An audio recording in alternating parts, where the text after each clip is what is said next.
কি দিয়া পূজিম প্রভু শরণে। দারুণ অপমানের কথা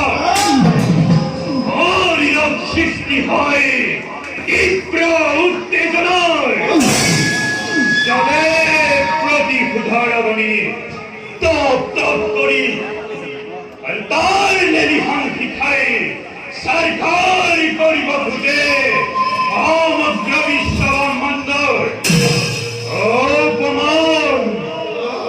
ইখন অপমান কল্পিত নহয় রূপিণীর স্বয়ংবর।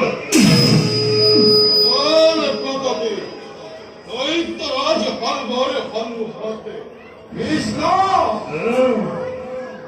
প্রজালিত অগ্নির সম্মুখে স্থিরিত প্রায় শান্তি খাতে মহারাজ গণের যদি অভিজ্ঞানী আপনার শিরপত্র হয়ে রাখাল কৃষ্ণকে অর্পণ করিব বলতব সরঞ্জান্ত ধন্য ধন্য সেনাপতি, উপযুক্ত সেনাপতি তুমি অল্পনিপতি, কিন্তু সেনাপতি অমান্য নহয় লিখো গোয়াল কৃষ্ণ মায়ার সাতুরি করিল আরম্ভ নোয়ারে তিষ্ঠিব কোনেও তার সম্মুখ।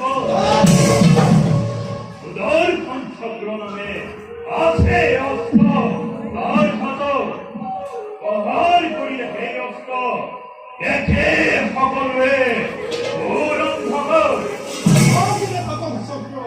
কৃষ্ণর হাতত এই যুবন্তরাস্তর পহরাতে সৈন্য হবন সহস্র কৃষ্ণর মহারাজ অতি বুদ্ধির বিষয় ক্ষমতার আপনার ক্ষমা অপেক্ষা নাই গুরুজন।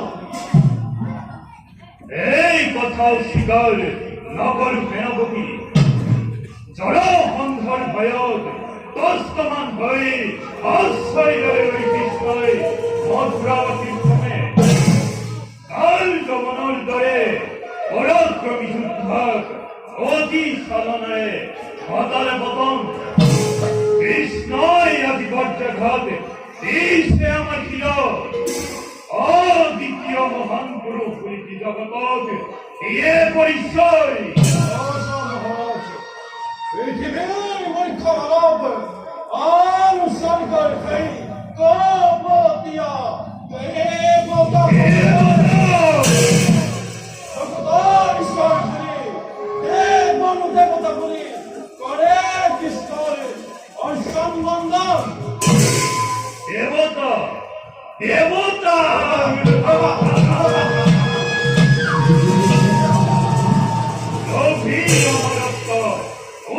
স্থান করিছে যুগর মধ্য এই হেতু নিন্দাবাণী উৎসাহ পরিহাস রচনা করে আমার উপর সেনাপতি তার ভাবে নহব চিন্তিত। দেবতার কৃষ্ণর তর্ক সুন্দর উপায় মই করিছু রচনা।